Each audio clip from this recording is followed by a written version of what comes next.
Persia, now called Iran, is a fascinating country. It has been a major power since before the foundation of Rome, and even since the dawn of civilization, and it still shapes today the politics of the Middle East and Eurasia. Right in the middle between Europe and Asia, it's been a major center of trade, learning, and cultural exchanges. It is also a remarkably durable center of power, always re-emerging no matter how many times it got invaded or conquered. This documentary will delve deep into where Persia comes from and what made it so successful and unique among the world's great civilizations.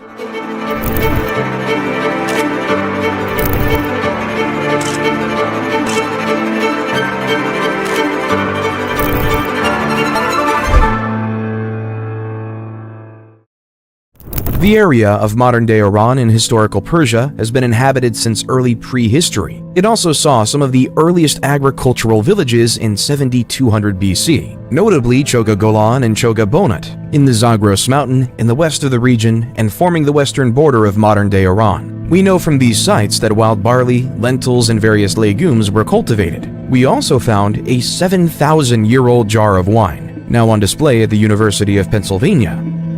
The culture of the region has been deeply intertwined with one of Mesopotamia, or current-day Iraq. One of the first cities, the Sumerian city of Uruk, is considered to have extended eastward, creating the city of Susa in 4395 BC, or maybe even earlier. The city of Susa would become the capital of Elam, the very first defined nation in what would become Persia. It would stay an important economic and trade center until its destruction by the Mongols some 5,500 years after its foundation. Instead of a modern nation-state, Elam was most likely a coalition of different people and tribes living in the mountain. Elam was the name given to them by the Mesopotamian civilization, and they most likely called themselves something like Haltami, or those of the high country. This defined characteristic of the Persian people, the people of the mountain, would stay, and it would contrast the people of the plain to the west in modern-day Iraq. The two would often fight, and at times, dominate each other. The rough terrain was not suitable for the irrigation-heavy type of agriculture practiced in the plain, so life was most likely structured around semi-nomadic pastoralism, with small-scale agriculture in a limited area along the bottom of the valleys. This made for less numerous but also rougher, hardier people than the more sophisticated farming culture of the plain. So in many ways, the Iraq-Iran conflict in the 80s was just the last episode in a 6,000-year-long conflict between the plain people and the mountain people, and who would dominate the area. Little is known about Elam's everyday life because we're still not able to translate their writing, which started from around 3200 BC. The Elamite language, now extinct, seems to have been a completely different language from any other from the region. However, progress has been made recently to decipher Elamite writing, so we might soon learn a lot more about them. A unique feature of Elam's culture was a focus on animals in their art, especially dogs and bulls. This was very different from the Sumerians, Akkadians, or Egyptians, who favored human or animal-human hybrid figures. Elamite art indicates a polytheist religion with a strong focus on nature and a mother goddess, with rituals done in sacred groves or mountains. This was also a very tolerant religion that tolerated the gods of its neighbors and even progressively incorporated them into the Elamite pantheon. Some aspect of their religion was passed upon to later religion in Persia, notably Zoroastrism. For example, using elevated places for worship, or the personification of deities of natural powers. Another interesting aspect of Elamite culture was a great respect for women. They are represented as equal in art, and queens are shown as equal to the king.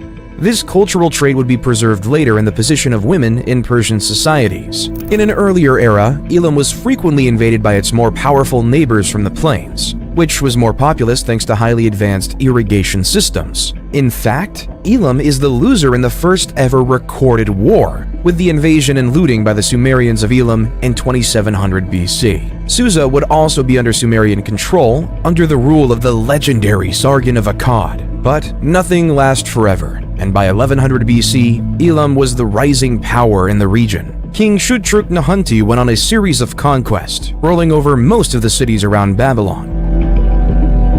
Later, Elam would stay powerful, but would fail to rule the region due to infighting between the heirs of King Shutruk. The king of Babylon, Nebuchadnezzar, would in turn conquer Elam in 1120 BC, illustrating the difficulty in obtaining a lasting victory in the region. We know Elam was trading with the whole known world, and not just its neighbors. We found in Susa plenty of artifacts from the Hindus Valley civilization in modern-day Pakistan. We also found objects from eastern Iran and Afghanistan, showing the existence of an active trade network, both by boat and by land. Afghanistan was also one of the major sources of tin, an essential metal to make bronze, the most advanced metal of the period. No doubt, Elam must have been involved in that trade and maybe resold tin from the east to the Mesopotamians, or even the Egyptians.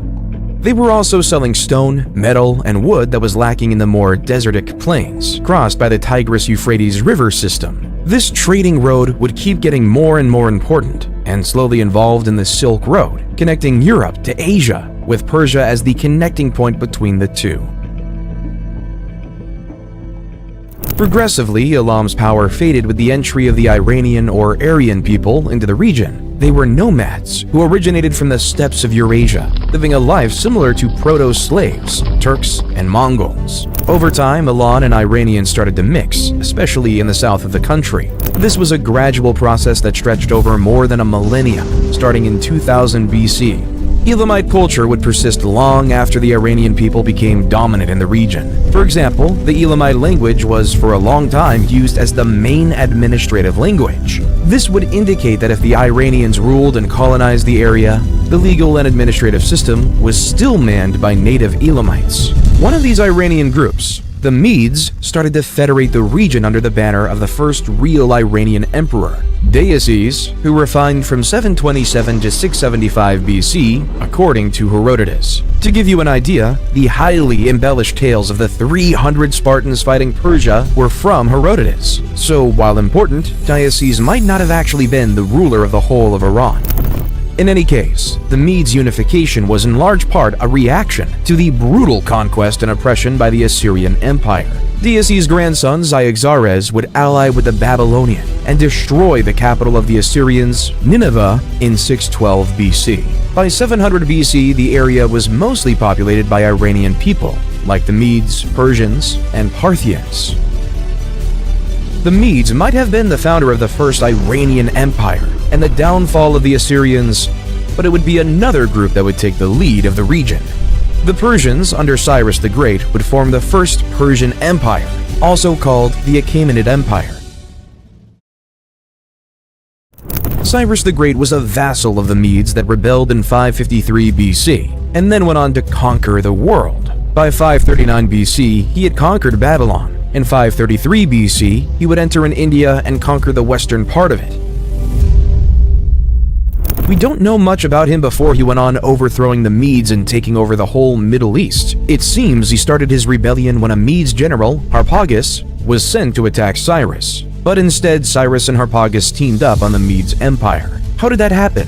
What did Cyrus promise Harpagus? No one really knows, as the stories of the time, including from Herodotus, are too full of mythology and inventions to be relied on. But we know that later Harpagus would become one of Cyrus's top generals. Who knows? Maybe Harpagus saw early in Cyrus the great ruler he would become. So what made Cyrus the Great? First, he unified the Iranian people into a structured and stable empire. He created a central administration with governors called satraps. Most of the contemporary sources agree that they managed their domain efficiently, to the benefit of the common people. It also helped that satraps were regularly checked by the king's eyes, a network of spies reporting directly to Cyrus. The empire also had 4 capitals, reflecting a large level of autonomy for each region. Still, the center of the administration was at Susa, the old Elamite center of power. It relied on an advanced post system, where couriers would always find fresh food, water, a bed, and horses at a maximum of 2 days of travel. The system Cyrus created would be kept almost identical by successive empires and invaders until the Muslim conquests a millennium and a half later. His influence on legal work has reached so far in time that Thomas Jefferson read Cyrus's biography by Xenophon, the Cyropedia, as one of the sources of inspiration for the United States Declaration of Independence. Secondly, he's the king that conquered Babylon in 539 BC and allowed the Israelites to leave Babylon, where they were enslaved. For the Hebrew Bible, this was a task Cyrus had been appointed to by God himself. This made Cyrus the only non-Jewish figure in the Bible praised as a Messiah. Third, Cyrus was known to respect the culture and religion of the people he conquered. He is considered by Iranians as the father. He was considered by Babylonians as the liberator, which says a lot about his style of ruling compared to the old Babylonian elite. Fourth, he was the founder of the famous military division of the 10,000 men called the Immortals, which would stay the elite force of the Persian Empire to the end. Overall, as far as conquerors go, Cyrus was indeed a pretty good one. He created what at the time was the largest ever empire, and did it with a relatively limited amount of bloodshed and sparing civilian and local temples. His son would continue the tradition and conquer Phoenicia and Cyprus in 525 BC. Followed the same year by the conquest of Egypt, Nubia, and part of modern-day Syria. To this day, the empire founded by Cyrus is the largest of all the successive Iranian empires. The tomb of Cyrus the Great is still standing in Iran and is a UNESCO World Heritage Site. Cyrus's greatest city, Persepolis, is to this day one of the greatest archaeological sites in the world. Following Cyrus's son came Darius I, the other great Persian emperor. Darius's reach would ultimately extend as far as an invasion of the Indus Valley, today Pakistan. But he is more remembered for the first Persian invasion of Greece in 492 BC. Bad luck would strike, with the lack of troops coming partly from a fleet sunk by a storm, and by the fact that the invasion of Greece was a really small campaign by Persian standards. So, the invasion would fail at Marathon in 490 BC due to a mix of bad luck and insufficient troops. Angered by the Greeks' resistance and surprise victory, Darius had planned a second invasion, but he died in 486 BC before he could execute it, leaving the task to his son, Xerxes. Xerxes' management of Persian troops in the Greek campaign was average at best, and by now the repeated Persian invasions had forced the often divided Greek city-states to unite. Still, he managed to burn Athens in 480 BC, which had been evacuated by its population. The Battle of Salamis in 480 BC would see the Greeks destroy the Persian fleet. Fearing being stuck in Europe, Xerxes retreated. He also had to put down a rebellion in Babylon at the same time. The remaining Persian troops on the continent were finally defeated at the Battle of Plataea in 479 BC. Xerxes would end up assassinated in 465 BC by the commander of the royal bodyguards. The Greeks and the Persians would keep fighting for influence over Anatolia and the Greek islands for the centuries to come, with none really taking over the other. After Xerxes, Persia would stay one of the largest world powers for almost centuries. One of the impressive features of the Persian Empire would be its effort to improve the conditions of the semi-arid region. After all, it receives only 124 millimeters of water per year. Notably, Darius the Great would create the Shushtar hydraulic system, a system of canals that would divert water from a river to the city of Shushtar, power multiple mills, creating a man-made cascade, and irrigating almost 100,000 acres of farmland and orchards.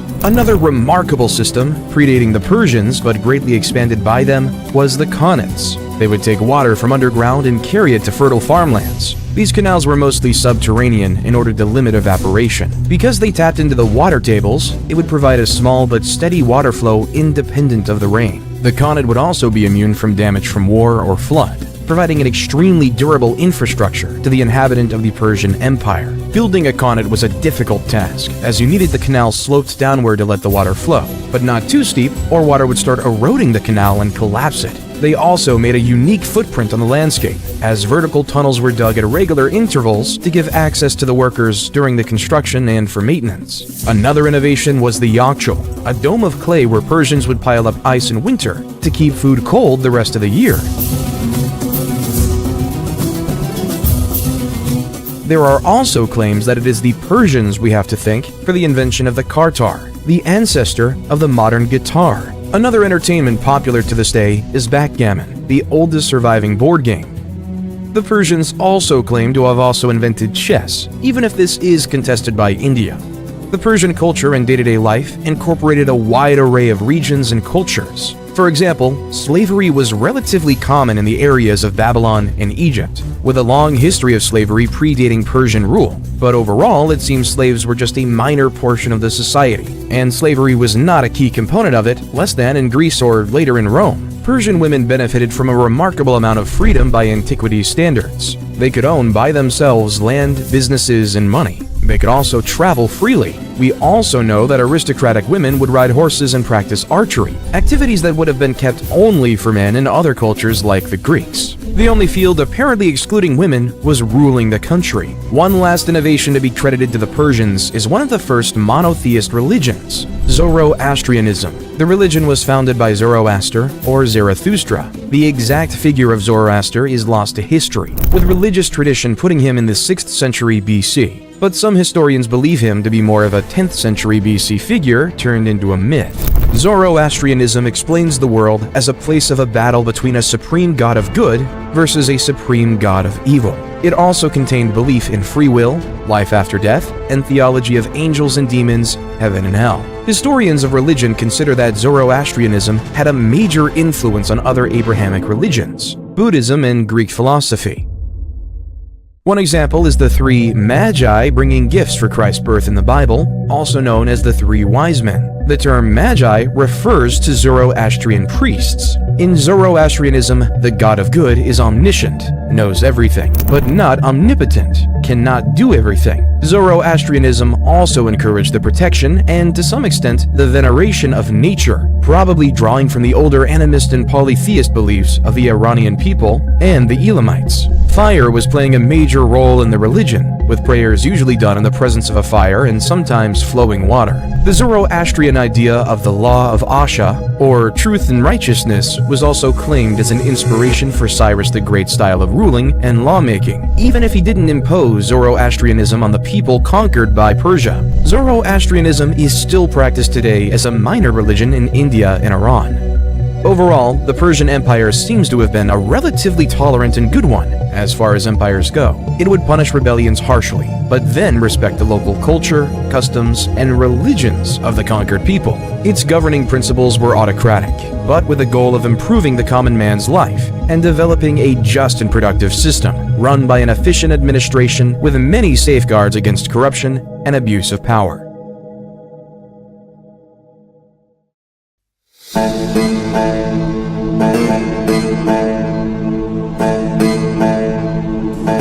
Persia was a brilliant civilization that contributed to the progress of mankind, as seen in more enlightened laws, women's rights, irrigation systems, and new religions. What Cyrus the Great and Darius the Great built would be brought down by an equally great conqueror.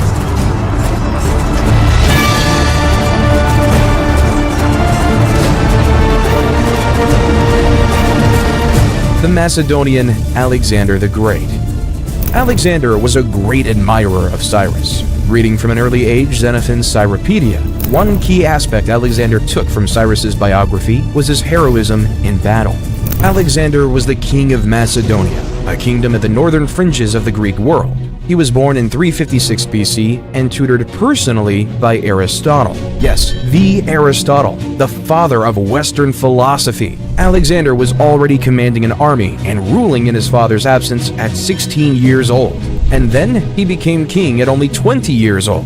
His father, Philip of Macedon, had united under one banner the Greek cities Illyria, the modern-day Balkans, and Thrace, modern-day Bulgaria and eastern Greece. Philip was assassinated in 336 BC by the captain of his bodyguard, similar of the fate of Xerxes more than a century earlier. The beginning of Alexander's rule showed he could be ruthless. He had one of his cousins and 2 Macedonian princes executed.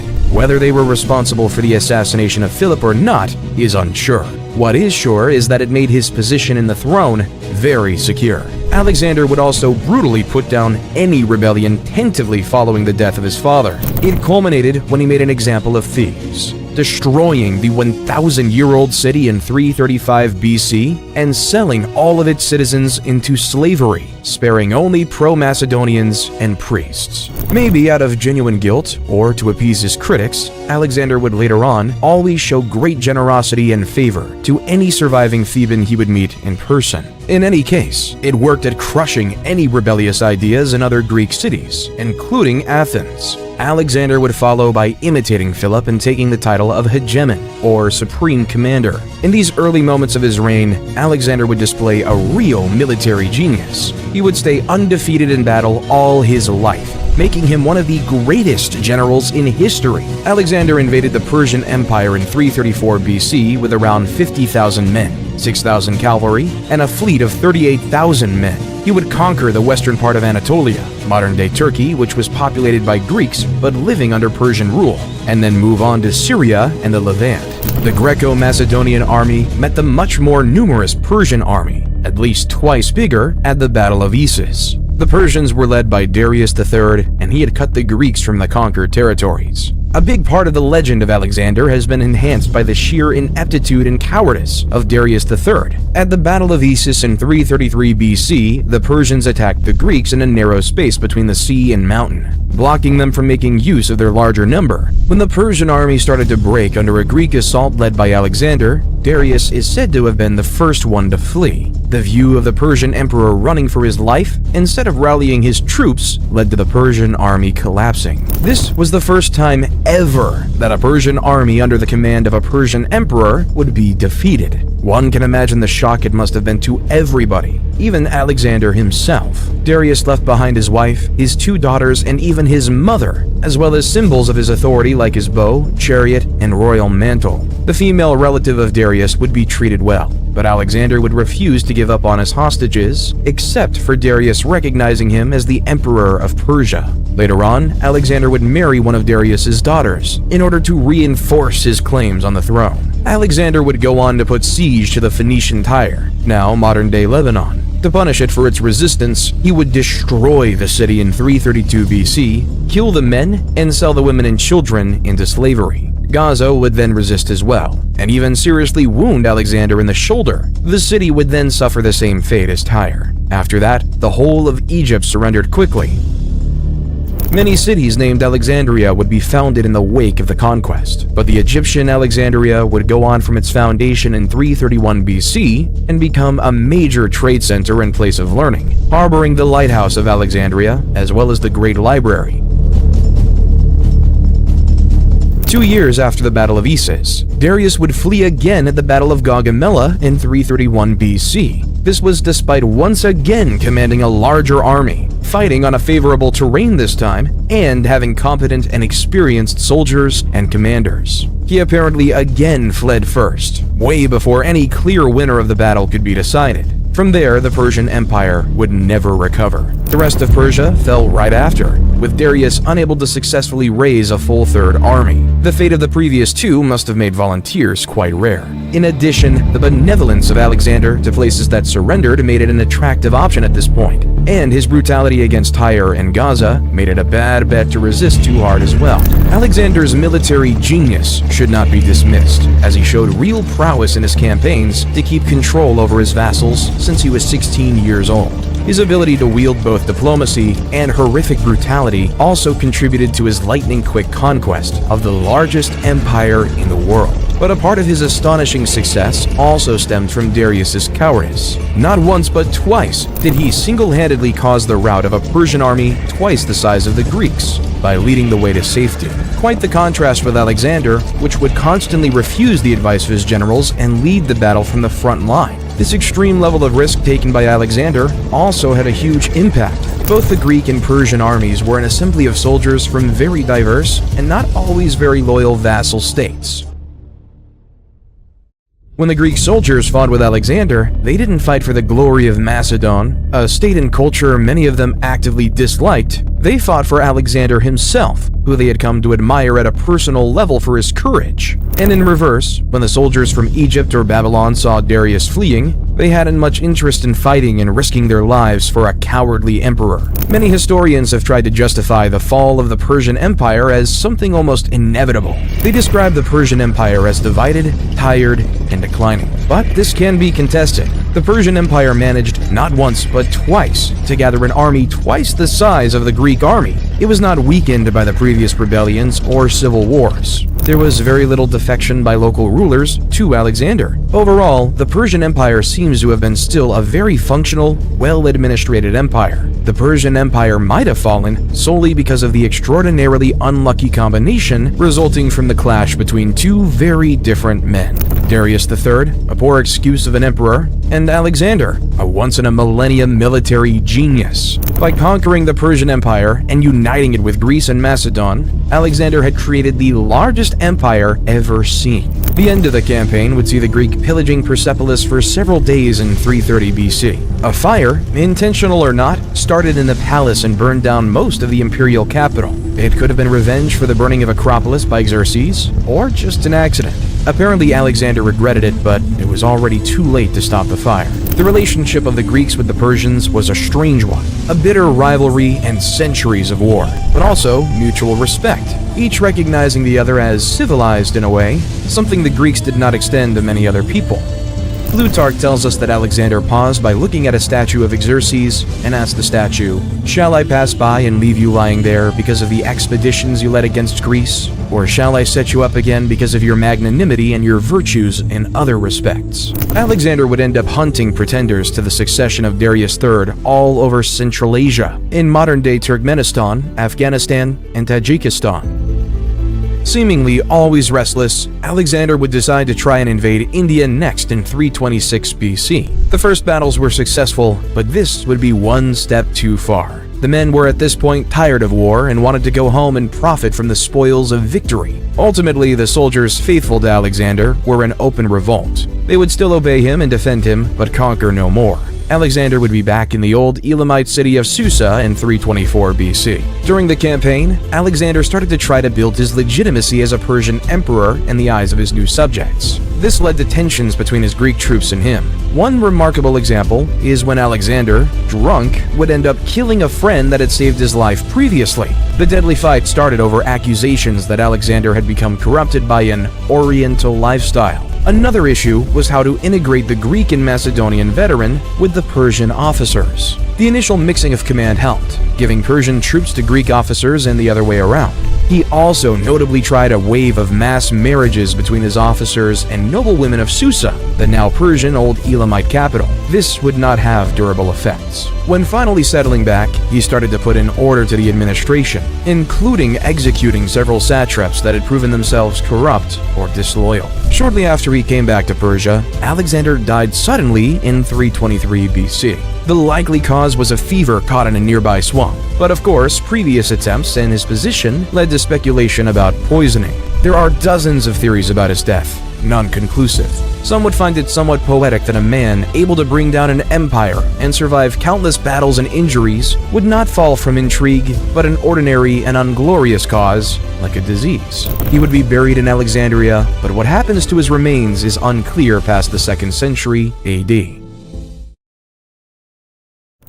Conquest of Persia by Alexander would have lasting consequences. When Alexander was on his deathbed, his generals pushed him to name who the throne should be granted. He would have responded, "To the strongest." This led to the fracture of the empire in four: Macedon and Greece, Thrace in the west of Anatolia, Persia proper with Central Asia, Iran, Iraq, Syria, and Lebanon, and Egypt, which also ruled over part of the Levant, Cyprus, and South Anatolia. The fragments of Alexander's empire would stay under Greek control or influence for most of the next 3 centuries. This period is referred to as the Hellenistic period. The local population would actually not see their life changed by much. It was mostly the aristocracy that changed into fully Greek, or a mix of Greek and Persian or local culture. A good example is the Ptolemy dynasty. Started by General Ptolemy, they would rule uninterrupted until Roman times, basing their power and military recruitment on Greek colonists, but also adopting local customs. The last member of this dynasty would be Cleopatra, the lover of Julius Caesar, ending the Ptolemaic rule with her death in 30 BC. This Hellenization would later see the rise of a Greek empire in Central Asia, the Greco-Bactrian kingdom, which ironically would be the last surviving kingdom directly and culturally related to Alexander's conquest. So far from Greece, the Persian Empire soon turned into the Seleucid Empire, named after Alexander's general Seleucus. The Seleucid would be in a bitter rivalry with Ptolemaic Egypt. It would fail to hold on to the territory west of the Indus River and settle it as a natural border with the Indian Maurya people. The Seleucid would try to expand westward into Greece, but would be defeated by the Greeks and the Roman allies. This would weaken the empire and open it later to conquest by the Parthians. The Seleucid would turn out unable to hold on to their empire, with their most lasting legacy being the Hellenization of the region. That same process, pushed by a stream of an immigrant from Greece, would ultimately weaken the empire, with notably the Jewish population successfully rebelling. By the time of Christ, the Greek language would be used for language of learning, trade, and culture. The first Bible would be written in Greek as well. In the Near East and Iran, the Greek influence would slowly fade away, with a progressive return towards Iranian and Zoroastrian ideas. The Bactrians in Central Asia would turn out to be the last standing Hellenic kingdom, with a culture mixing Greek heritage and Buddhism, also called Greco-Buddhism. It is from this region that Buddhism spread toward China.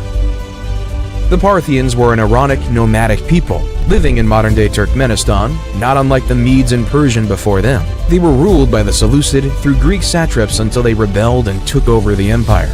The one to accomplish that was Mithridates I the Great. He started wars in the east to control the Greco-Bactrians in 155 BC, and then occupied the Indus Valley and wars in the west to try to expand into Greco-Roman territory.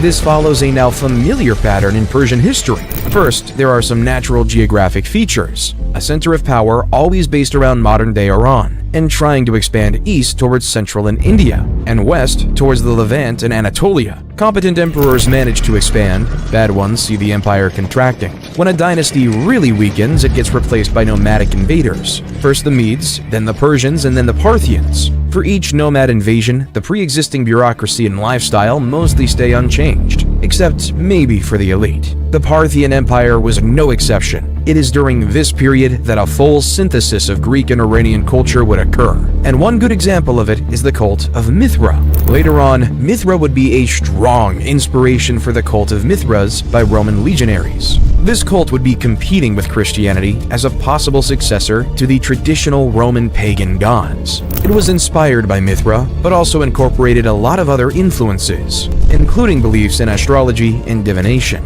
It was also a sort of secret society inside the Roman army, with multiple levels of initiation and secret hierarchy, a sort of martial Freemasonry. Going back to the Parthians, a unique feature of the Parthians was a ruling system that was a lot less autocratic. It was aristocratic, in the sense that only the elite had a say in the ruling of the country, but the nobility could decide to depose an unfit king by a vote, without the empire devolving into a civil war. Alternatively, even powerful nobles could be demoted or arrested by the king without troubles, as long as the decision was deemed fair enough. This gave Parthia a high level of political stability, something of an advantage against the always divided Greeks and the Romans, experiencing regular and devastating civil wars. Parthia would be a bitter rival to Rome, constantly blocking its expansion eastward. Parthian mounted archers would be a new core for the Persian Empire army, keeping alive the steppes tradition more than the previous nomadic invaders. Their most memorable tactic was the Parthian shot, a backward arrow fired at the pursuing enemy cavalry. In one especially remarkable military campaign, the Parthians would be responsible for the defeat and killing of Crassus, the third member of the triumvirate with Caesar and Pompey. They killed him in 53 BC by making him swallow melted gold in punishment for his legendary greed.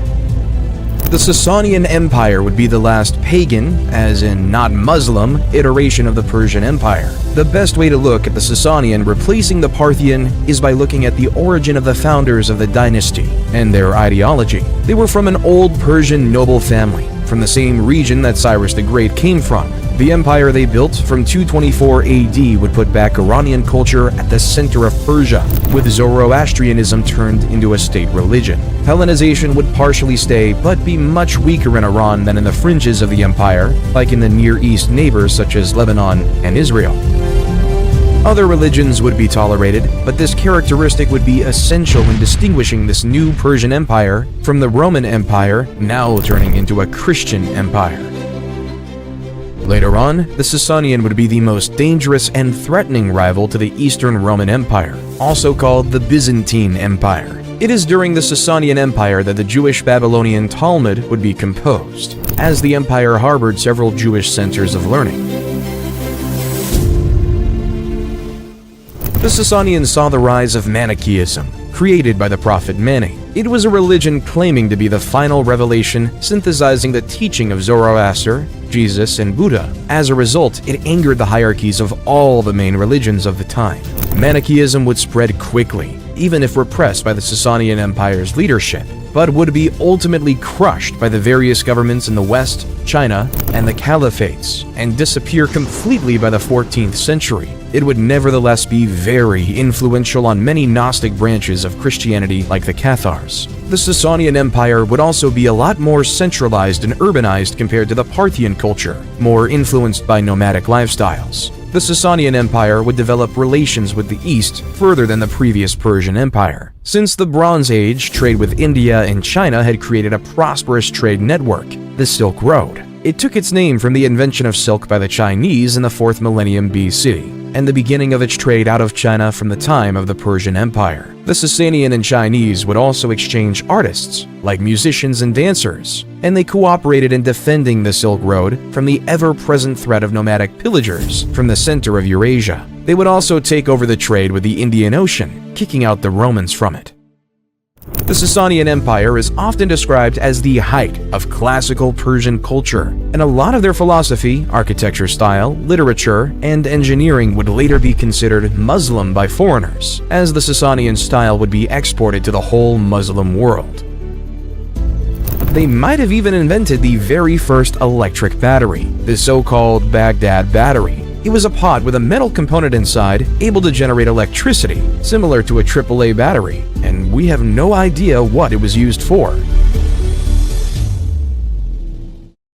Just when Muhammad was preaching Islam and federating the Arab tribes, the Sasanian and Byzantine empires had been fighting a multi-decade war of attrition against one another. A plague, known as the Plague of Shiro, also caused a lot of damage in 627 BC. Invasions by Turkish tribes reduced the military capacity of the Sasanian Empire as well. The weakening of the state for the wars had an especially dramatic effect on the Sasanian Empire. When the Sasanian king Khosrau II was killed by his rival, a civil war erupted, with up to 10 people claiming the throne. The civil war lasted 4 to 5 years, from 628 to 632 AD. Just when the civil war had ended, the Arab Muslims attacked and invaded Mesopotamia. It was repelled, but then a second attack in 636 AD took from the Sasanian control of all of the land west of modern-day Iran. In 642 AD, another attack started, and the empire would fall less than 10 years later. The Persians would rebel and attack Arab governors and garrisons, but ultimately their resistance would be crushed by reinforcements from the Arabic Peninsula.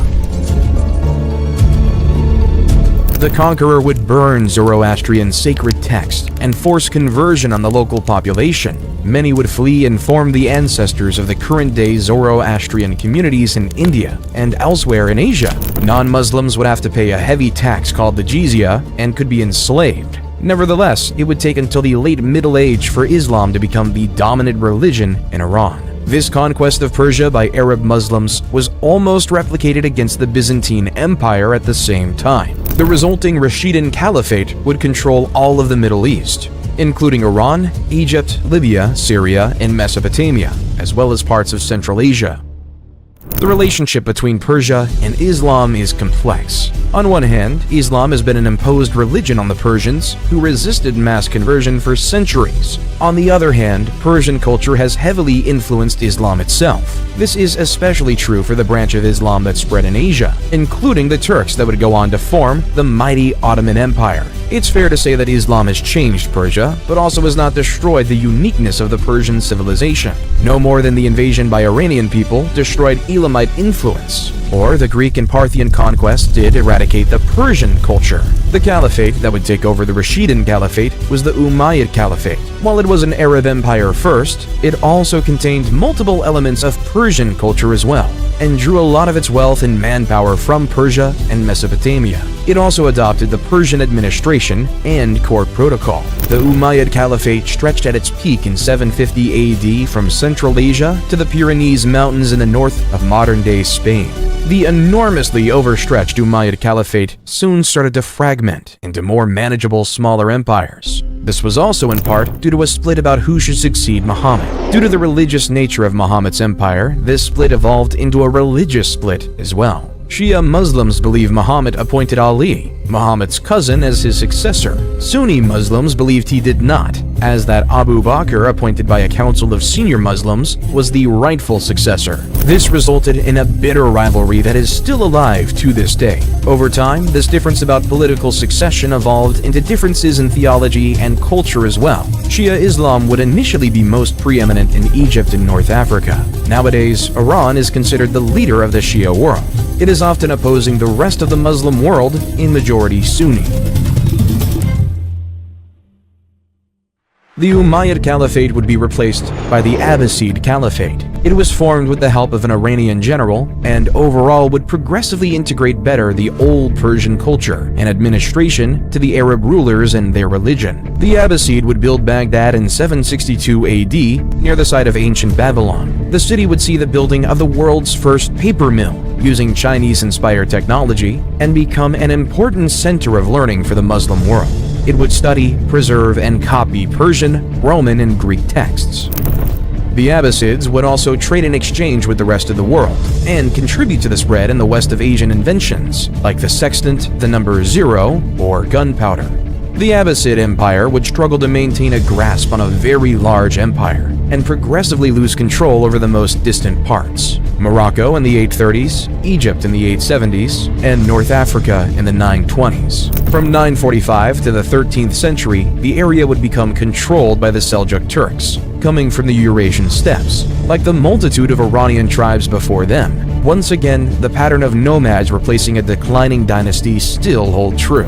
Even if Seljuks ruled, the Abbasids stay nominally in control of the empire. In practice, the Seljuks would control the state and the army, but the Iranian would control the administration.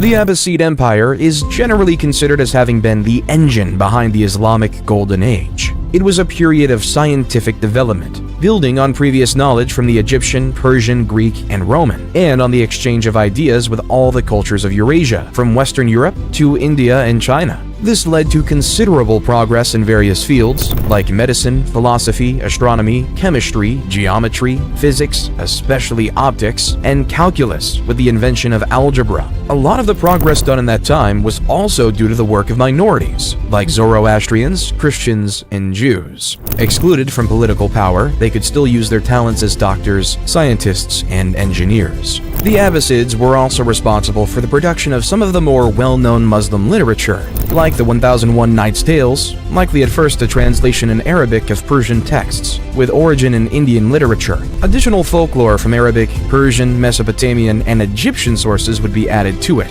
This is where iconic characters like Aladdin, Sinbad, or Ali Baba come from. As said before, the Seljuk rule in practice did not disrupt the daily functioning of the Abbasid Caliphate. The regular occurrence of nomads invading and replacing the previous dynasty ruling over Persia would be interrupted by the Mongol invasions. They differed from previous nomads' invasions by their scale and brutality. The Mongols would pillage and destroy most of the lands they conquered, culminating with the destruction of Baghdad in 1258. Many more cities than Baghdad were burned to the ground and their civilians slaughtered. The burning of Baghdad, the intellectual center of the Muslim Caliphate, is considered the end of the Islamic Golden Age. A considerable amount of libraries and other intellectual work, as well as mosques, were burned. Another difference between the Mongol invasion and previous nomads' invasions was the widespread destruction of Qanats. Without these hard-to-build irrigation systems, many urban centers and agricultural lands would become uninhabitable. Persia recovered a little under the Mongol Ilkhanate that restored trade and repaired some of the irrigation infrastructures. During the occupation, the majority of the Mongols would convert to Islam.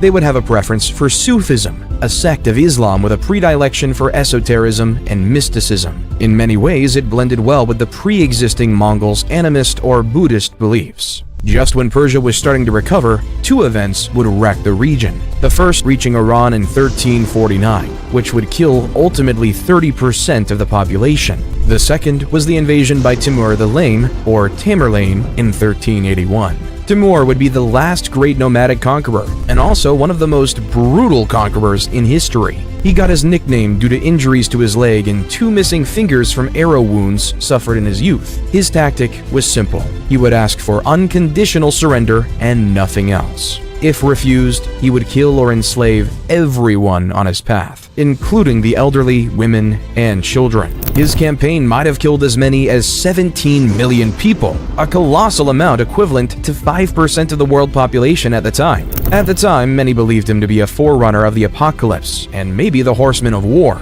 In a paradox when considering his genocidal policies, Timur was also a great patron of the arts, especially architecture and poetry. Built on murder and violence, the Timurid Empire would fail less than a century after Timur's conquests. Persia would be partially ruled successfully by other nomadic tribes onwards, from 1452 AD. The Black Sheep Turkmen, or Karakoyunlu, would be followed by the White Sheep Turkmen, or Akkoyunlu, in 1467 AD. The destruction and chaos brought by the successive Mongols' invasions had, maybe for the first time in millenniums, durably shattered the unity of Persia, including its Iranian heartland. The political disorder gave space for religious movements to grow in popularity and restore order. The most influential of them were of Shia inspiration, and the dominance of Shia Islam in Iran dates to this period. Shah Ismail was a religious leader and noble of mixed descent, with his ancestors Turkoman, Kurdish, Greek, and Georgian. In a way, this made him a perfect ruler for a land that had been conquered and assimilated so many diverse cultures into its own unique template. Similarly, the nascent Iranian-style Shia Islam would quickly integrate many Sufi orders into Shia Islam. This would increase permanently the theological difference between Iranian Shiism and Arabic Sunnism. Between 1501 and 1511, Shah Ismail would have reconstituted a Persian empire, with familiar borders including Iran, the Caucasus, Turkmenistan, part of Afghanistan, and some control over Mesopotamia. The main struggle for the Safavid Empire would be their powerful western neighbor, the Ottoman Empire. While Iran was overrun by Timur and other nomadic tribes, the Turks had created a powerful empire in Anatolia that would succeed in the century-old goal of the Muslims' empire to conquer Constantinople. The Ottomans also controlled the Balkans, Greece, the Levant, and Egypt. At its peak, it would extend into North Africa and Ukraine and put Vienna under siege twice. Together, the Ottomans, the Safavids, and the Mughal empires would form the so-called Islamic gunpowder empires. Their expansion and armies were heavily based on the early mastery of gunpowder. They would form stable, rich, innovative, and expansionist empires. The Safavid Empire was a meritocratic society, where people might inherit the position of their father, but only if they prove worthy. The Safavids would have relatively friendly relations with the Mughals, as they were separated by the harsh mountains of Afghanistan and Pakistan. On the opposite, the Safavid and Ottomans would regularly clash over the control of Mesopotamia, the Caucasus, and East Anatolia. This rivalry with the Ottomans contributed to friendly relations with European powers. The Safavids, under Shah Abbas I the Great, would trade with the Dutch East India Company, and even establish an alliance with the Austrian Habsburgs. Abbas took back from the Ottomans Baghdad, eastern Anatolia, and Georgia by 1618. This military success had been made possible due to the modernization of the army, following the model of the British Army and under the instructions of Sir Robert Shirley. The relationship with England was well established, and it was with help from the British Royal Navy that Shah would kick out the Portuguese from Bahrain and Hormuz. Europe would also import from Persia the famous Persian carpets, silk, and other textiles. In general, living standards were equivalent to Europeans, at least for the commoners. However, Western visitors would notice fertile lands not being cultivated, blaming it on poor governance and a lack of interest in agriculture from the ruling elite. Many monuments in Iran standing to this date trace back to the Safavid period, including the several monumental and richly decorated mosques in Isfahan. Isfahan would be a center of learning. But by the mid-17th century, Islamic culture had started to stagnate. The emphasis on respecting older knowledge had turned into a reluctance to innovate or challenge previous assumptions. This would in turn put the country at a disadvantage to Europe, which had started to adopt the scientific method. Successors of Abbas I would prove a lot less competent, and are remembered in history as more interested in wine and women than ruling their empire. This gave the neighboring powers increased ambitions, including Russia, which had now been a growing power for 2 centuries and actively expanding to the east and south. The Russian Empire under Peter the Great would conquer Iran's Caucasian territories in 1723. The regions of Afghanistan and Pakistan would also rebel against their Persian masters. Meanwhile, the Ottomans would also carve out a part of the Iranian territory. The Treaty of Constantinople in 1724 would briefly split Iranian territory between the Russians and the Ottomans. By 1735, most of these territories would be returned to Iran after a rebellion and a new Iran-Ottoman war. The man behind the restoration of an independent Iran in 1735, Nader Shah, would then attack India and pillage Delhi using the stolen riches to finance the reconquest of land long lost to the Ottomans. Over time, he would turn into a paranoid and cruel ruler. When he was assassinated in 1747, Persia controlled again the Caucasus, Mesopotamia, and parts of Anatolia. What followed was a long period of anarchy and civil war. The winner of the civil war, who would found the Qajar dynasty in 1796, was Aga Muhammad Khan. His reign would be marked by the goal to re-establish Iranian control over the Caucasus. Like many other countries in that period, Iran would struggle to be independent when faced with increasingly powerful, industrialized, and aggressive European colonial empires. After Aga Muhammad Khan, Iran would permanently lose control over the region to Russia in the 2 Russo-Persian Wars of 1804 to 1813 and 1826 to 1828. And this was despite Russia fighting a very destructive war against Napoleon at the same time. Many Caucasian Muslims would refuse to live under Orthodox Russian rule and migrate to Iran. Later on, the ruling elite would essentially sell the country to foreign power influence, especially bidding Russia and England against each other. England, the colonial ruler of India, was increasingly on a collision course with Russia over the division of Central Asia and Persia. Several revolutions from 1905 to 1911 would weaken the rule of the Shah and increase demands for democratization. This would turn the old aristocratic Persia into the Iranian modern state, but also leave open to foreign domination. In 1907, the Anglo-Russia Convention would divide Iran into 2 zones of influence. The blatant disregard for the locals' opinion on the matter illustrates the loss of autonomy of Persia by that period. Foreign powers controlled the various factions, fighting for control of the country. The discovery of oil in 1908 contributed to increasing corruption and did little to help modernize and develop the country. In 1921, the UK would be struggling against the Soviet Union for control over Iran and its strategically important oil reserve. For the Soviets, access to the Indian Ocean and the ability to threaten English colonies in the Middle East and India was equally strategically important. With support from the British, Reza Khan would take power and establish the Pahlavi dynasty, which would rule until the 1979 revolution. Reza Khan would establish an authoritarian, nationalist, and militaristic government with a doctrine of secularism and anti-communism. Still, the company modernizes quickly. The authoritarian nature of the regime also made it prone to corruption and oppression. The secularism of the Shah's regime was resented by a devout population in majority Muslim. The tentative to westernized was also poorly accepted, including changes in clothing style, women's liberation, and many socio-economic reforms. During World War II, the Iranian government was initially tempted to side with the Germans. In response, the Soviet and English forces invaded the country. It would be a major transportation road for supplying the Soviet Union with American-made military equipment under the Lend-Lease Agreement. The post-war period would be marked by instability with the unresolved question of the relationship with Western powers. The new Shah, Mohammad Reza, initially ruled in a way that could have prefigured the country, turning it into a constitutional monarchy, akin to the UK or modern Spain. The relationship between the Shah and the democratically elected Prime Minister Mohammad Mossadegh would turn sour when the Prime Minister nationalized the British-controlled oil industry. Mossadegh was removed from power in 1952. before being restored under popular pressure. He would be permanently removed from power in 1953 due to a USA and UK-sponsored coup.